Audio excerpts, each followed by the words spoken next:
পৃথিবীতে কোনো যুগে একসাথে সম্মিলিতভাবে যুব সমাজ এত বেশি গাফেল, অকর্মণ্য, অপদার্থ কোনো যুগে হয় নাই একসাথে। এখন যেটা আগে একটা সমাজে একটা এলাকায় বখাটে দুশ্চরিত্র একজন ছিল, দুইজন ছিল, চিহ্নিত, কথা বোঝেন নাই, চিহ্নিত হয় তারে মানুষ চিনত, তে সুর গ্রামে চুক্তি হয়তো একজন, তে একটু খারাপ, তার লগে মিশ্র না। কিন্তু এখন ভদ্রঘরের ছেলে, স্বাভাবিক ঘর থেকে বের হইছে, মুসলমানের ছেলে, দিনের পর দিন, রাতের পর রাত এক ওয়াক্ত নামাজ পড়ে না।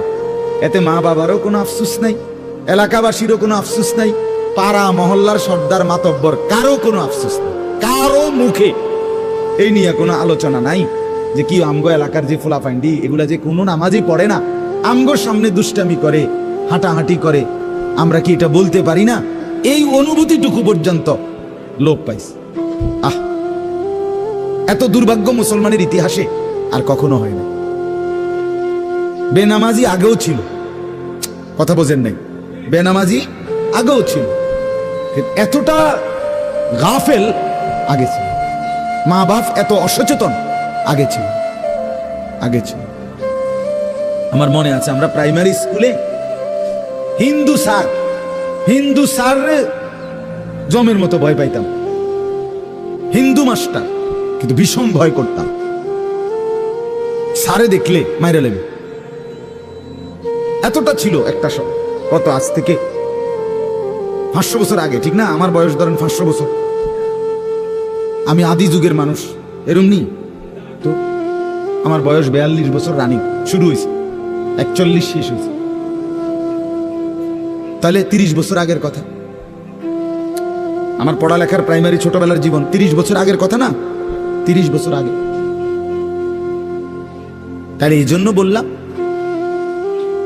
জিন্দিগিটা মোবাইলটার উপরে তুলে দিচ্ছে, হাসি কান্না আনন্দ বেদনা, হাসলে কাশলে, পেশাব পায়খানা, টয়লেট বাথরুম, হ্যাঁ, হোটেল রেস্তোরাঁ পার্ক, যেখানে যখন যাবে 24 ঘন্টার মেইন কাজ আগে একটা ছবি উঠানো, আগে ছবি উঠানো, এরপরে বাকি কাজ। আমি সেদিন ওই ফেরিঘাট, ফেরির মধ্যে উঠছি, বুঝছেন, ফেরি পার হমু আর কি, আমার গাড়ি উঠছে, আমিও উঠছি, তো দেখলাম যে মোটরসাইকেল দিয়ে এক ছেলে ফেরিতে, মোটরসাইকেলটা নিয়ে উঠছে ফেরিতে, ওইটা মাত্র এক পাশে এটারে ব্রেক করে থুইয়া মানে একটা মিনিট দেরি হয়েছে না, আগে এটার পাশে দাঁড়াই একটা ছবি উঠাইয়া চুল টুল ঠিক করে ছবিটা 2-3টা পোস্টে উঠাইয়া এরপরে হেতে চারিদিকে চাইছে যে আগে মানুষ আসেনি আরো না, আমি শুধু ফেরি। মানে তার প্রথম দায়িত্ব কি উঠানো, ছবি উঠানো। তাহলে কি পরিমাণ ছাগল মানুষের বাচ্চা পরিণত হয়েছে বুঝতেছেন? কত ছেলে দেখেন না, চোখের সামনে এক ওয়াক্ত নামাজ পড়ে না, জানেও না সে মানুষের বাচ্চা নাকি জানোয়ার, এটাও জানে না, হাইওয়ান কিনা না মানুষ বলতে পারে। কে পাঠাইলো, কেন পাঠাইলো, কে সৃষ্টি করলো, কেন সৃষ্টি করলো, কি জন্য আসলো, কিচ্ছু জানে, কিছুই জানে না। লক্ষ্য উদ্দেশ্যহীন, গন্তব্যহীন এক পাগল, মাতাল, ছাগল, যা মন চায় তাই করে, যা মন চায়। এটা জিন্দিগি আর কি, এ তো লক্ষ্য উদ্দেশ্যহীন জীবন, জন্তু জানোয়ারের জীবন। মুসলমান তো তাকে বলে যার সুনির্দিষ্ট গন্তব্য জানা আছে। ইমানদারের গন্তব্য জানা আছে যে আমার গন্তব্য কোথায়, আমার এটা হায়াত, এরপরে আমার মৃত্যু, কবর, এরপরে আমার হাসরের মাঠ, এরপরে আমার মিজান হিসাব, এরপরে আমার ফুলসেরাত, এরপরে আমার জান্নাত। আমার টার্গেট জানা আছে, আমার গন্তব্য জানা আছে, আমি থামবো সেদিন, জান্নাতে যাব যেদিন, আমার টেনশন দূর হবে সেদিন, আমি জান্নাতে ঢুকবো যেদিন। وقالوا الحمد لله الذي اذهب عنا الحزن। কোরআনুল কারীমের মধ্যে আছে, আল্লাহ তাআলা বলেন জান্নাতি বান্দা জান্নাতে ঢুকে বলবে, আল্লাহ আপনার প্রশংসা করছি, আজকেই আমার চিন্তা পেরেশানি জীবনের তরে শেষ হলো। আজ আমি জান্নাতে ঢুকলাম, এবার আমি নিশ্চিন্ত হলাম, নিশ্চিন্ত হলাম, আর কোনোদিন এই জান্নাত থেকে বের হতে হবে আল্লাহ তাআলা বলেন, আর কখনোই এখান থেকে বের হইতে হবে না। খালিদিনা ফিহা আবাদা, চিরস্থায়ী। চলেন বাপ, এই জন্য বললাম নিজেদের ছেলে নিজেদের মেয়ে নিজেরাও ইনসাফের সাথে ভাইবেন যে আপনি আখিরাত চিনেন কিনা। আপনার ছেলে মেয়েগুলো যেই জীবন পরিচালনা করতেছে এতে কি মনে হয়, এতটুকু আন্দাজ করা উচিত যে আমার ছেলে আসলে আখিরাত চিনে কিনা, আমার ছেলের সামনে কোনো গন্তব্য আছে কিনা, নাকি এই মোবাইল, নারী, ছবি, জিনা, ব্যভিচার, মদ, জুয়া, নাচ, গান, উলঙ্গ দৃশ্য, হালাল হারামের কোনো বাজ বিচার নাই, পাক নাফাকের কোনো বাজ বিচার নাই, লজ্জা শরম হায়া কিচ্ছু নাই। যখন যা যা মন চায় খাইতেছে, হ্যাঁ, যা মন চায় তাই করতেছে। তো এই খামখেয়ালি জীবন, যখন যা মন চায় তাই, হালাল হারাম, জায়েজ না জায়েজের জীবন, যার পার্থক্য নাই। আল্লাহ তাআলা কোরআনে বলছে তার উদাহরণ হলো ফামাসালুহু কামাসালিল কাল, কুত্তার মতো। হ্যাঁ, এটা কোরআন শরীফের আয়াত। ওই জীবন কুত্তার জীবন, কুকুরের জীবন। এই জন্য আমি সবসময় এটা বুঝি, বেনামাজির জিন্দেগি কুত্তার জিন্দেগি। এই ফজরের নামাজ না পড়ে যে জানোয়ার গুলো ঘুমায় থাকে, এগুলা কুকুরের জিন্দেগি। খালাস। এই সুদখোর গুলো যে জিন্দেগি কাটায়, এগুলো কুকুরের জিন্দেগি। এই হারামখোর গুলো যে জীবন কাটায়, এটা জানোয়ারের জীবন। কোরআন শরীফের আয়াত এটা। ওয়াত্তাবাআ হাওয়াহু ফামাসালুহু কামাসালিল কাল। আল্লাহ বলছে মনের ইচ্ছা মতো যে চলে, আল্লাহর হুকুমের পরোয়া করে না, হালাল হারাম এর পার্থক্য যে মানে না, আল্লাহ বলছে তার উদাহরণ কামাসালিল কাল, কুত্তার মতো, কুকুরের মতো। ইন তাহমিল আলাইহি ইয়ালহাস আও তাতরুকহু ইয়ালহাস। আল্লাহ বলছে কুকুরের স্বভাব, দৌড়ানি দিলেও জিহ্বা লম্বা করে হাঁফায়, ছেড়ে দিল দাঁড়ায়া দাঁড়ায়া জিহ্বা লম্বা করে হাঁফায়, জিহ্বা লম্বা করে হাঁফায়, এমন করে। এই কুকুরের স্বভাব। পেলেও অতৃপ্ত, না পেলেও অতৃপ্ত, থাকলেও অশান্তি, না থাকলেও অশান্তি। কারণ হারাম করছে, নাফরমান যে, আল্লাহর অবাধ্য যে, পাক নাফাক, হালাল হারাম, যার কাছে সুদ আর ব্যবসা একই রকম মনে হয়, সে কি মানুষ নাকি? যার কাছে আপন বউ পরের মহিলা সমান মনে হয়, নিজের বউও দেখে, মানুষের বেডিও দেখে, তো তার কাছে কি কোনো হালাল হারামের পার্থক্য আছে কি? তো সে জানোয়ার না তো জানোয়ার কি? সে জানোয়ার না তো জানোয়ারটা কে? তাই বলে ইনসাফের কথা বলেন, নাহলে বিচারে কন কি কয়। এই জন্য এটা সবসময় মনে রাখবেন, জওয়ান হন আর বুড়া হন, আমি হই আর আপনি হন, হালাল হারামের পার্থক্য যার মধ্যে নাই, কুকুরের মধ্যে কোনো হালাল হারামের পার্থক্য নেই, কুকুরের মধ্যে পাক নাফাকের কিছু নেই, কারণ যেহেতু সে জানোয়ার। কিন্তু মানুষ যে ইনসান, তার সৃষ্টিগত সত্তার মধ্যে হালাল হারামের অনুভূতি থাকতে হবে। মুসলমান তাকেই বলবে যার মধ্যে জায়েজ না জায়েজের পার্থক্য আছে, হালাল হারামের অনুভূতি আছে, পাক নাফাকের অনুভূতি আছে। কোরআনুল কারীমে আল্লাহ তাআলা এটা বলছেন। এজন্য নবীজি বলছেন আল হালালু বাইয়িন ওয়াল হারামু বাইয়িন। যেটা হালাল এটা স্পষ্ট, যেটা হারাম এটাও স্পষ্ট। নবীজি বলেন আমি অন্ধকারে রেখে যাই নাই উম্মতকে, একটা সেকেন্ডের জন্য আমি আমার উম্মতকে আড়ালে রেখে যাই নাই, সবকিছু আমি স্পষ্ট বলেছি। হালাল গুলোও পরিষ্কার করে দিছি, হারাম যা তাও স্পষ্ট করে দিয়েছি। 24 ঘন্টার যাবতীয় কর্মকাণ্ড আমি আল্লাহ স্পষ্ট করে দিয়েছি। ওই দেখেন ওই অপদার্থ ছেলেটার দিকে দেখেন, এক নজরে মোবাইলের দিকে তাকায় রয়েছে, কারে বলে কি ওয়াজ করে এর কোনো খবর। এটা ধরে রাখছে মোবাইল, এক নজর একদিকে হালাল। এবার ওয়াজ হয়, কারে বলে কি বলে, আমার এত কিছু দরকার কি? আমি আর আমার মোবাইল, এই জিন্দেগি। এই ছেলে পেলেদের আকসার জীবনে 24 ঘন্টা পৃথিবীতে তার একটাই জিনিস, সেটা হলো একটা মোবাইল। এটাই তার মা, এটাই তার বাবা, এটাই তার আত্মীয়, এটাই তার স্বজন। মোবাইলেই হাসে, মোবাইলেই কাঁদে, মোবাইলেই আবেগ, মোবাইলেই অনুভূতি, সব কিছু জীবনের মোবাইলটার উপর।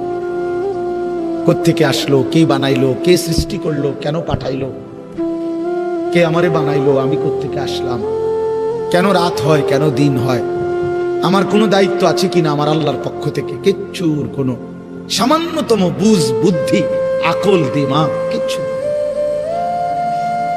365 দিন, এক বছরে কোনো দিন নামাজ পড়ে না, তারও কিছু মনে পড়ে না, কেউ তারে মনে করাইও দেয় না। কই তার বাপ কেডা, তার মা কে, কেউ একটু বলেও না যে কিরে বাপ, তুমি যে এক ওয়াক্ত নামাজ পড়ো না, তুমি মুসলমানের বাচ্চা হইলা কেন, তুমি মানুষের বাচ্চা হইলা কেন? তার মা একটাবার বলে না, মা এ কেমন, সন্তানই কেমন। আমার খুব আফসোস লাগে, এটা খুব আফসোস লাগে। মাঝে মাঝে মনটা চায় যে কি আসলে কি মুসলমান এত পাষাণ হইল কেন? বাপে কেমন, সন্তানেই কেমন, মাই কেমন, মেয়েটাই কেমন। কেউ পর্দা করেন, মাও বেপর্দা, মেয়েও বেপর্দা, বাপ ফুজি ছেলে মেয়ে সবাই মিলে টেলিভিশন চায়, একসাথে নাচ গান, নর্তকীর ছবি, নাটক, সিনেমা দেখতেছে। ছি ছি ছি ছি, কত নিকৃষ্ট মুসলমান, কত বেশরম, বেহায়া, নির্লজ্জ হইলে এত বড় বেশরম হইতে পারে। আত্মমর্যাদা, আত্মসম্মান, লজ্জা যদি এক বিন্দু থাকতো, তাইলে তো বাবা জিজ্ঞেস করতো যে কিরে বাপ, তুই মুসলমানের ঘরে জন্ম নিয়া এক ওয়াক্ত নামাজ পড়ে না, তুই কেমনে রে আমি মুসলমানের সন্তান হইলি? তুই মুসলমানের ঘরে সন্তান হইলি কেন?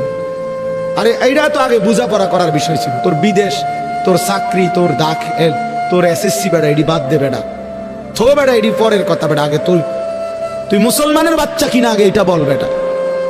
তোর নামাজের বোঝাপড়া কর আগে বেটা। কিসের তোর বিদেশ, আবার কিসের তোর দেশ? তোর চাকরি দিয়ে আমি করব কি, তোর ব্যবসা দিয়ে আমি করবো কি, তোর উপার্জন খাইয়া আমি করবো কি বেটা? তুই তো হারাম কর, তো নাফরমান। এতটুকু যদি বিবেক বাবার না থাকে, সেটা কেমন বাপ, এ কেমন অভিভাবক, এ কেমন মুসলমান মা বাবা, যাদের হৃদয়ে এ কথা আসলো না? আপনার তো উচিত ছিল আগে এই বুঝাপড়া করা, আগে ছেলের সাথে এই বুঝাপড়া করেন। তুই মুসলমানের বাচ্চা কিনা আগে এটা বল। মুসলমানের বাচ্চা 16 বছরে এক ওয়াক্ত নামাজ ছাড়া থাকে কেন? কথা বলেন, ইনসাফ কি বলে? ইনসাফের কথা বলেন, বিচারের কথা বলেন। ছেলেগুলোকে আপনারা এভাবে ছেড়ে দিলেন, আর তোমরা ছেলেরাও বাবা এভাবে নষ্ট হয়ে গেল।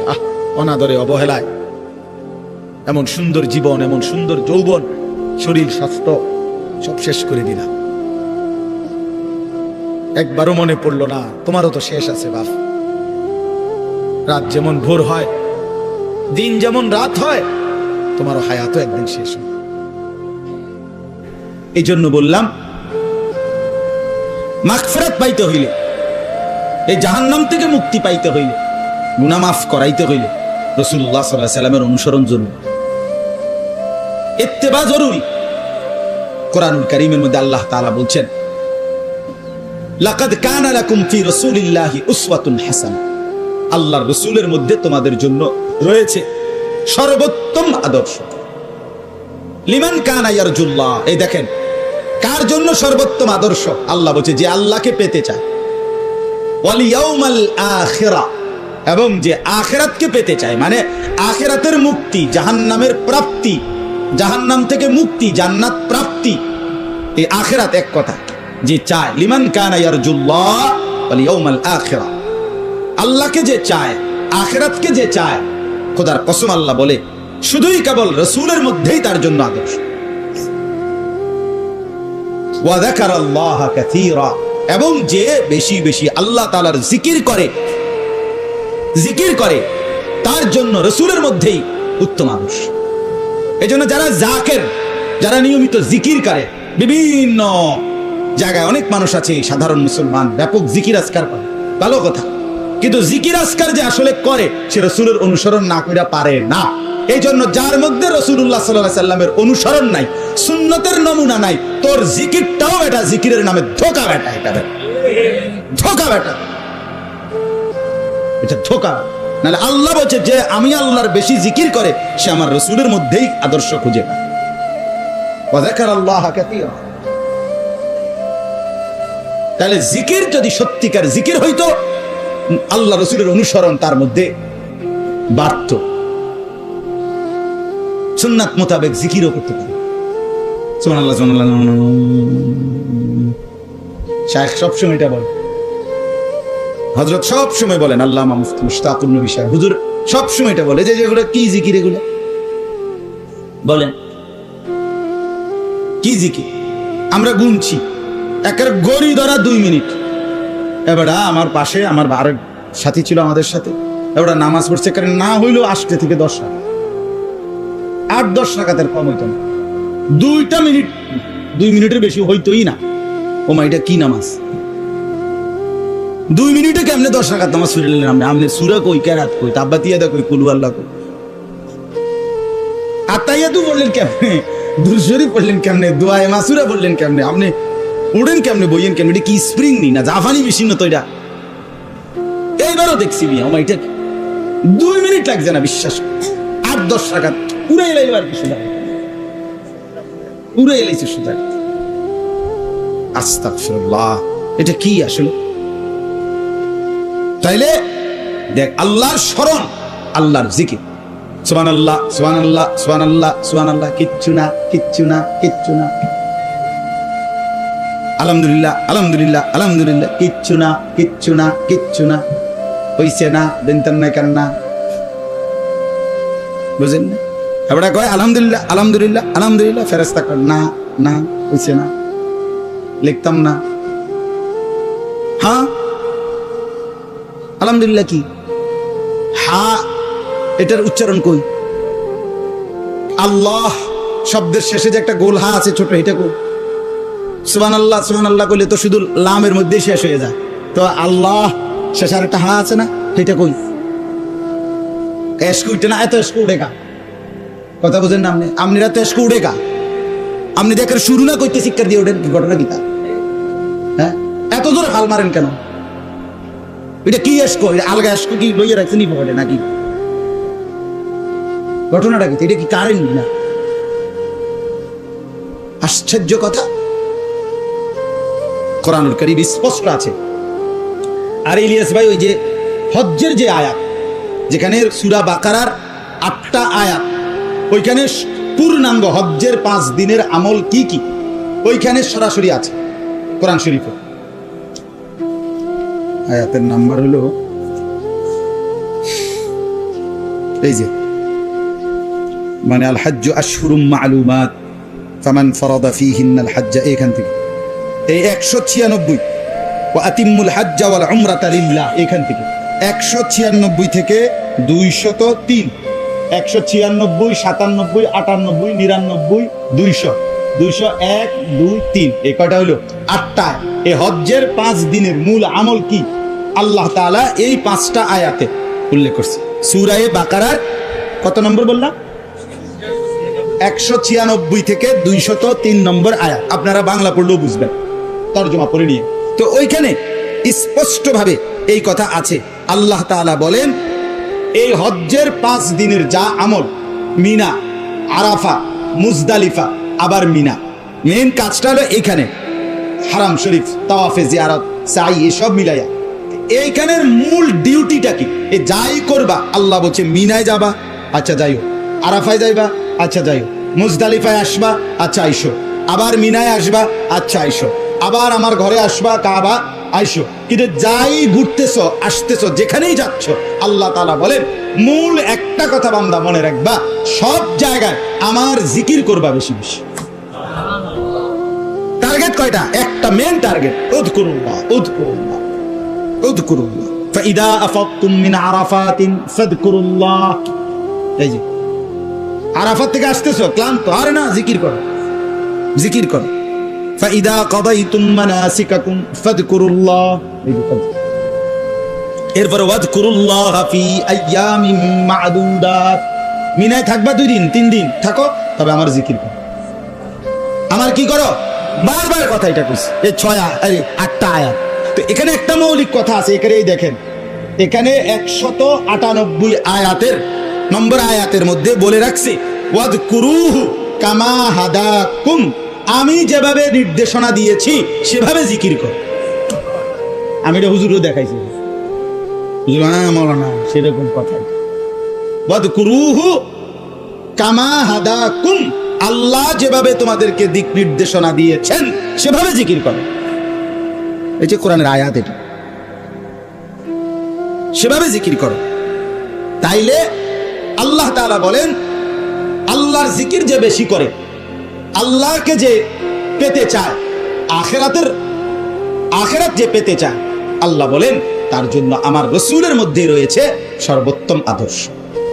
হাসা কাঁদা, হাসি কান্না, আনন্দ বেদনা, দুঃখ সুখ, ঘর বাহির, পরিবার, স্ত্রী সন্তান, আয় রোজগার, উপার্জন, নড়া চড়া, উঠা বসা, হাত্তাল হারাকাত অস্তাকানা, নড়লেও নবী আদর্শ, স্থির থাকলেও নবী আদর্শ। হাসলেও তিনি মডেল, কাঁদলেও তিনি মডেল, হাঁটলেও তিনি মডেল, বসলেও তিনি মডেল, দাঁড়াইলেও তিনি মডেল। যদি আল্লাহকে পেতে চাও, যদি আখিরাত পেতে চাও, যদি আল্লাহর স্মরণ বেশি করতে চাও, আর শুধু জিলাপি, আচ্ছা ঠিক আছে মন মতো করো, শুধু বিরানি মাকসাদ, খালাস, শুধু দোকানের উন্নতি মাকসাদ, শুধু দোকানের বেচা কিনা ভালো হোক, এই জন্য শুধু দুরূদ শরীফ পড়লা, ও ঠিক আছে পড়ো, মন মতো যেটা মনে কইরা পড়ো, যেমনি ভাল লাগে এমনি পড়ো, মাথা লাড়ো, নলে ঠ্যাঙ্গাল গিয়ে দিয়ালাম, নলে টাঙ্গাইয়া থাও, তোমার অসুবিধা কি করো না। কারণ মাকসাদ তো হইলো কি দুনিয়া, কথা বলেন না কেন, মাকসাদ কি? আর মাকসাদ যদি হয় আখিরাত, মাকসাদ যদি হয় আল্লাহ, তাহলে জিকির করতে হবে, রাসূলুল্লাহ সাল্লাল্লাহু আলাইহি সাল্লামের ভালোবাসা আনুগত্যের মাধ্যমে প্রমাণ করতে হবে। এই কথাটাই আমি বললাম। তাইলে মূল বক্তব্য এই কথাটা আজকে আমরা বুঝলাম।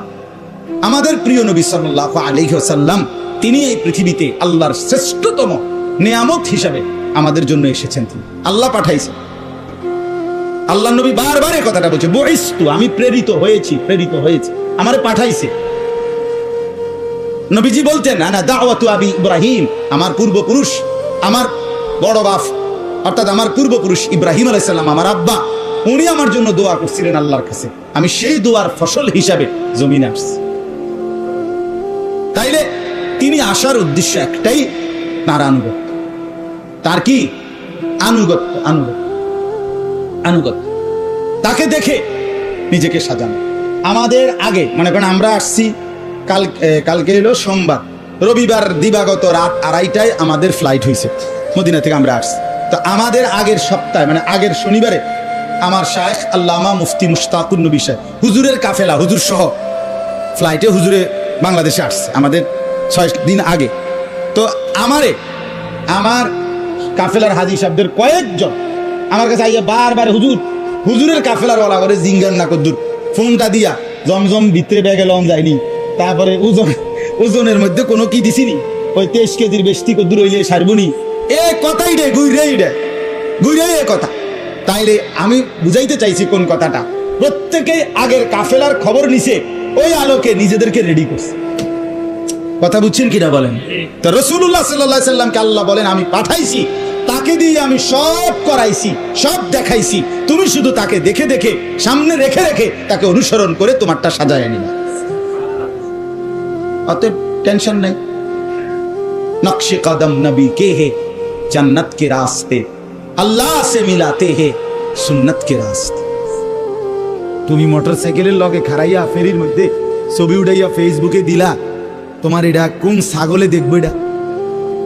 এটার মধ্যে দেখার কি আছে? মোটরসাইকেল কি বাপ দাদা 14 গোষ্ঠী কেউ চালাইছে না? কথা বলেন না কেন? তো তুমি এটা কিটা দিয়ে এলা, কি দেখুন কি আছে এটা? মোটরসাইকেলে কি আশ্চর্য, আর তুমি কি আশ্চর্য? কথা বলে এমন যদি হইতো যে আমি চাঁদের দেশে গিয়ে মাত্র মোটরসাইকেলটা থুইয়া এখন চাঁদের দেশের থেকে একটা কি দিছি, মাশাআল্লাহ, ভালো কথা তো বেড়া, সাঁদের দেশে মোটরসাইকেল চালায়, এটা একটা বিশেষ কিছু হইতে পারে। কিন্তু এনতে রোডেতে চালাইয়া গিয়া ফেরি তুটছে, এটার মধ্যে আশ্চর্যের কি আছে? মানে রুচির দুর্ভিক্ষ, রুচিহীনতা, মন মানসিকতা একদম নিচে নেমে গেছে, একদম অনুভূতি, বিবেক লোপ পেয়ে গেছে, লোপ পেয়ে। মা বোনদের বেহায়াপনা চূড়ান্ত সীমায় নেমে গেছে। মহিলারা, পুরুষ সামনে দোনো পাশে ডানে বামে হাঁটতে উঠতে লড়তে দৌড়তে কোনো লজ্জাবোধ করে না। কি বেড়ার গাত লাগে না, বেড়িতের গাত লাগে না, অটোর গাত লাগে না, সিএনজির গাত, এত সময় নেই, পুরো ব্যস্ত। বাজার, মার্কেটিং, দোকান, কেনাকাটা, আহা আফসোসের।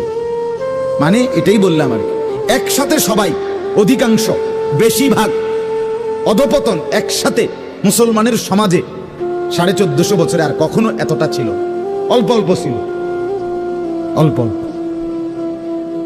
একজন দুইজন বেপর্দা নারী, বেহায়া মহিলা, লজ্জা শরম কম, এরম বেডি ছিল একজন দুইজন, 2 গ্রামে 4 গ্রামে। কিন্তু মা বোনদের এখন বাজার আর মার্কেটিং দেখলে মনে হয় না আপনি জিগাইয়ের খবর লইতে বলছে আপনি বাইক থাকেন কোন টাইমে, সপ্তাহে কোন দিন আপনি বাড়িতে থাকেন কখন, আপনি টের, আপনি শনিবারও দেখবেন এবারে বাজারে, রবিবার, সোমবার, মঙ্গলবার, বুধবার, বৃহস্পতিবার, শুক্রবার, শীত, গরম, রোদ, বৃষ্টি, বান, তুফান, ঘূর্ণিঝড়, টর্নেডো, সাইক্লোন, সিডর, মহামারী, করোনা, আরো যদি কিছু থাকে, উনি মার্কেটে যাবে, বাজারে যাবে। আফসোসের ব্যাপার, আফসোসের ব্যাপার, আফসোসের ব্যাপার। আমরা অতিরিক্ত আত্মবিস্মৃত জাতি হিসেবে পরিগণিত হচ্ছি। তো বলতেছি ইনশাআল্লাহ, আমি এই কথাগুলো বললাম, অর্থগুলো আমরা বেফিকির হয়ে গেছি। মুসলমানের সবচেয়ে বড় সম্পদ, এক মুমিনের সবচেয়ে বড় সম্পদ, আল্লাহ নবী সাল্লাল্লাহু আলাইহি সাল্লাম 23 বছরে সাহাবায়ে কেরামের জীবন এবং দিল অন্তরে আখিরাতকে বসায় দিয়েছেন। তারা যেন 24 ঘন্টা রাতে কিংবা দিনে, হাঁটতে কিংবা বসতে, ঘরে কিংবা বাহিরে, আখিরাতকে সামনে নিয়েই জীবনটা সাজাইছে, জীবনটা সাজাইছে। কোরআনুল কারীমের শুরুতে আছে সূরা বাকারার মধ্যে আল্লাহ তাআলা বলেন, অবিল আখিরাতি হুম ইউকিনুন, মুত্তাকি বান্দা কারা, কোরআন থেকে হেদায়েত পাবে কারা, কোরআন বুঝবে কারা, আল্লাহর পক্ষ থেকে হেদায়েত পাবে কারা। আল্লাহ বলেন এই গুণ যাদের, তাদের মধ্যে একটা হলো যারা আখিরাতের ব্যাপারে ইয়াকিন রাখে। ইয়াকিন শুধু বিশ্বাস না, বিশ্বাসটা একদম দিলের মধ্যে ইয়াকিন। আগুন জ্বালাইয়া ফেলে, এটা শুধু আমাদের ধারণা না, এটা আমাদের ইয়াকিন, ঠিক কিনা বলেন না? পানি ডুবাইয়া ফেলে, এটা আমরা শুধু ধারণা করছি না, বিষয়টা আমাদের এর মধ্যে দিলের মধ্যে কি আছে? ইয়াকিন আছে। বরফের মধ্যে ঠান্ডা লাগে, এটা আমাদের ধারণা না, এটা আমাদের কি? ইয়াকিন। তার চাইতে বেশি ইয়াকিন আল্লাহ বলে যার অন্তরের মধ্যে আখিরাতের ব্যাপারে, সে মুত্তাকি, সে আমি আল্লাহর পক্ষ থেকে হেদায়েত প্রাপ্ত, সেই সফল, সেই জান্নাত। ইয়াকিন পর্যায়ে থাকতে, মানে 1 সেকেন্ড আমি যদি দুঃখে পড়তে পড়তে পড়তে জীবনের কোনো চাওয়া পাওয়া পূরণ নাও হয়, কিচ্ছু জীবনের আশা, কত সময় কত কিছু চাইছি, কিছুই পূর্ণ হলো না, খোদার কসম তবুও বিশ্বাস করতে হবে আল্লাহই সত্য, আখিরাতই সত্য। আবার পেতে পেতে আমি যদি গোটা দুনিয়াও পেয়ে যাই, তবুও আমাকে বিশ্বাস করতে হবে এটা স্থায়ী না, এটা কিছুক্ষণের, আমার আল্লাহই সত্য, আখিরাতই সত্য। যার কারণে সাহাবায়ে কেরামের মধ্যে যারা প্রচন্ড গরিব ছিলেন, ওনারাও শতভাগ বন্দিগি করছেন। সাহাবায়ে কেরামের মধ্যে যারা ভীষণ ধনী ছিলেন, তারাও শতভাগ বন্দিগি করছে। হযরত উসমান রাদিয়াল্লাহু তাআলা আনহু ধনী ছিলেন। হযরত আব্দুর রহমান ইবনে আউফ রাদিয়াল্লাহু তাআলা আনহু অনেক বড় ধনী ছিলেন। 100 উট ওই জামানায়, নবীজির জামানায়, নবীজির ইন্তেকালের পরে 1 সালানে 100 উট বোঝাই মাল হযরত আব্দুর রহমান ইবনে আউফের মদিনার বাজারে সালান ঢুকতো, পাইকারি মাল আসতো 100 উটে করে। সেই যুগ, আজ থেকে 1300 বছর 1400 বছর আগে। আপনি বলেন তো কি পরিমাণ ধনী ছিলেন তিনি।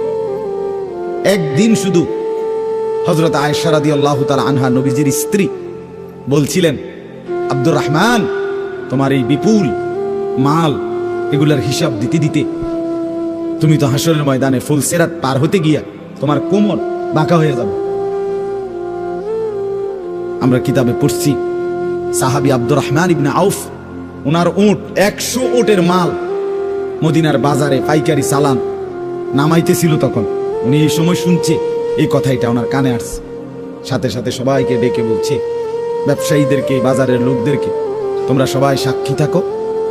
আমি আব্দুর রহমান আল্লাহকে কসম করে সাক্ষী রেখে বললাম, এই 100 উট বোঝাই মাল সহ আমি আল্লাহর রাস্তায় সদকা করে দিলাম।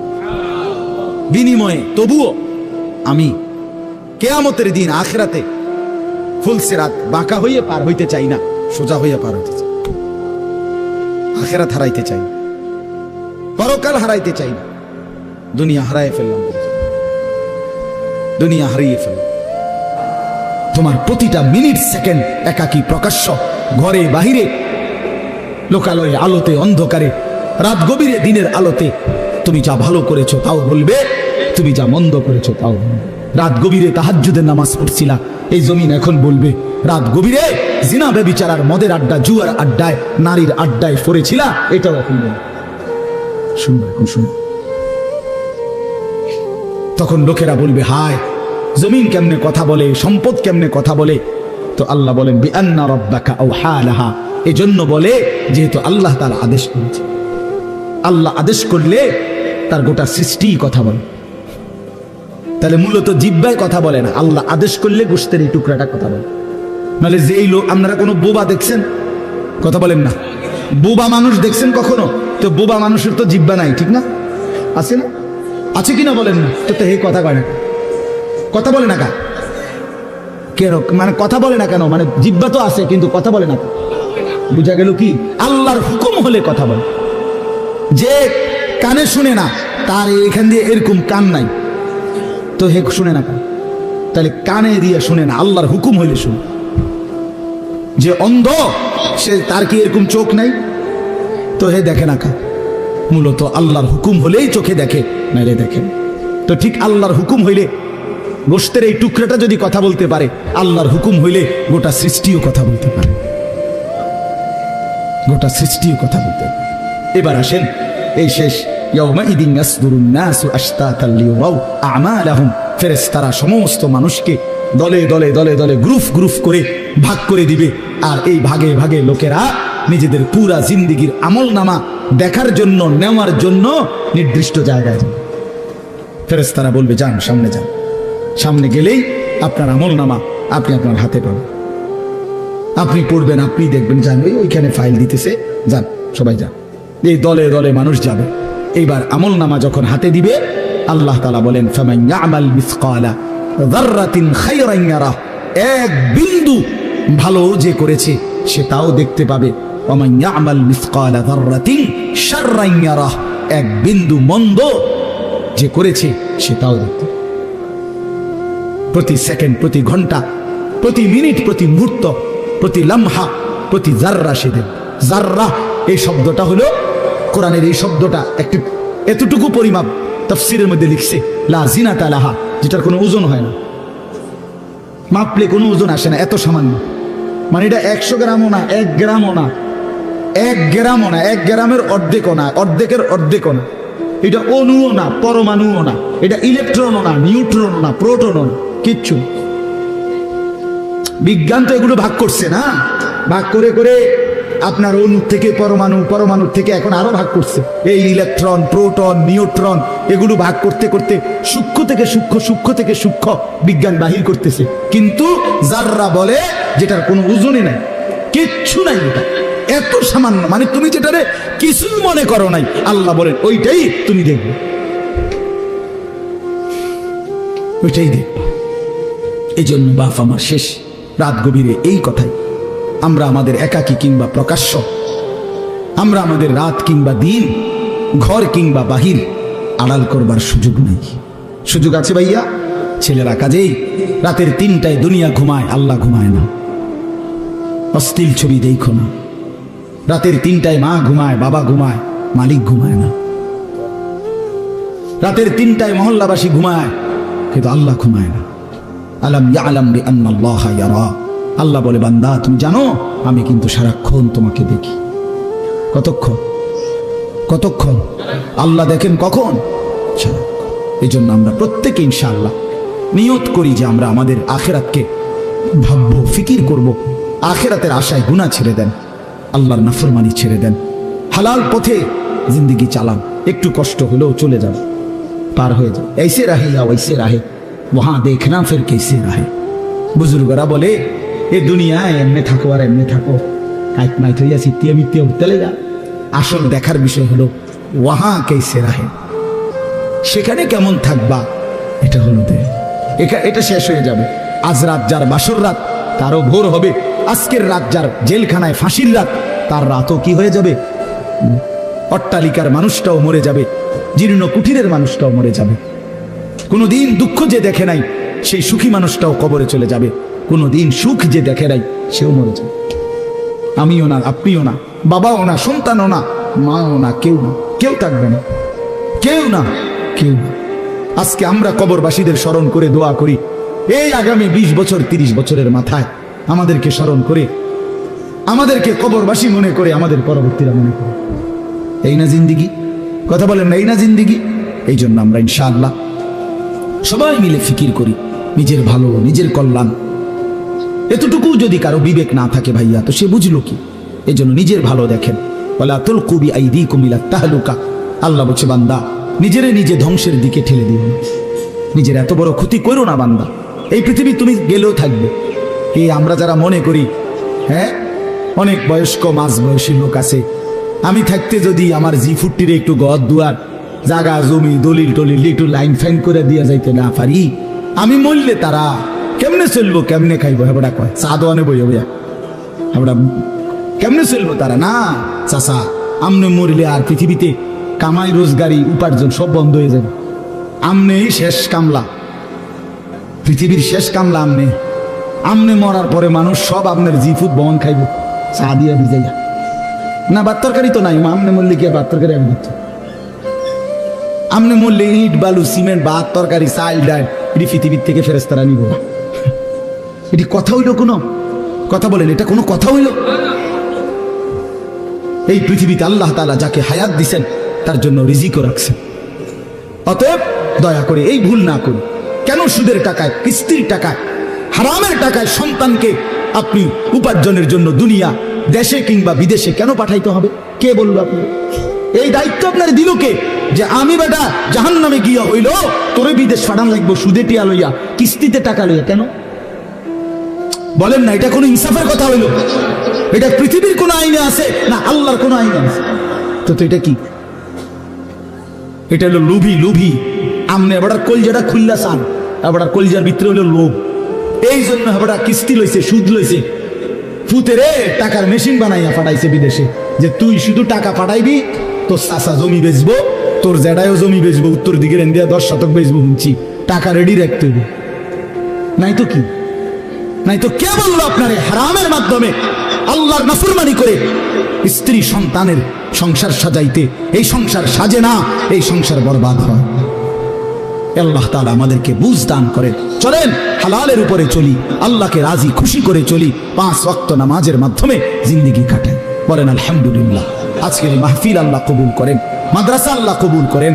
এতদিনের প্রাচীন মাদ্রাসা, এই মাদ্রাসার সাথে আমরাও প্রতি বছর সম্পৃক্ত থাকি, আসি, ভালোবাসি, মহব্বত করি।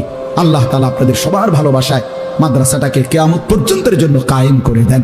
যেই মেহমানরা এসেছেন আল্লাহ তাআলা আপনাদেরকে আফিয়ত দান করেন, আপনারাও মাদ্রাসাকে ভালোবাসবেন। সমস্ত বাবা ভাই সব সময় মাদ্রাসায় দান করেন, মাদ্রাসায় দান করেন। আমার শায়খ আরিফ বিল্লাহ আল্লামা মুফতি মুশতাকুর নবী কাসিমি হুজুর বলে, কোন মুসলমান যদি মাদ্রাসার সাথে 3 ভাবে সম্পর্ক রাখে, 1 নাম্বার মাদ্রাসার জন্য দোয়া করে, 2 নাম্বার মাদ্রাসায় সন্তানকে পড়তে দেয়, 3 নাম্বার মাদ্রাসায় দান সদকা করে, হুজুর বলে আমি আশা করি আল্লাহ তাআলা ওই ব্যক্তিকে হাসরের ময়দানে মাদ্রাসার তোলাবা উলামাদের সাথেই ইনশাআল্লাহ হাসরের ময়দানে দান করেন। এজন্য মাদ্রাসাকে ভালোবাসবেন, দোয়া করবেন, সন্তান পড়তে দিবেন, দান সাদাকা করবেন। বলেন ইনশাআল্লাহ, বলেন ইনশাআল্লাহ। আল্লাহ তাআলা আপনাদেরকে তৌফিক দেন, কবুল করেন। আমিন। সুবহানাল্লাহি ওয়া বিহামদিহি।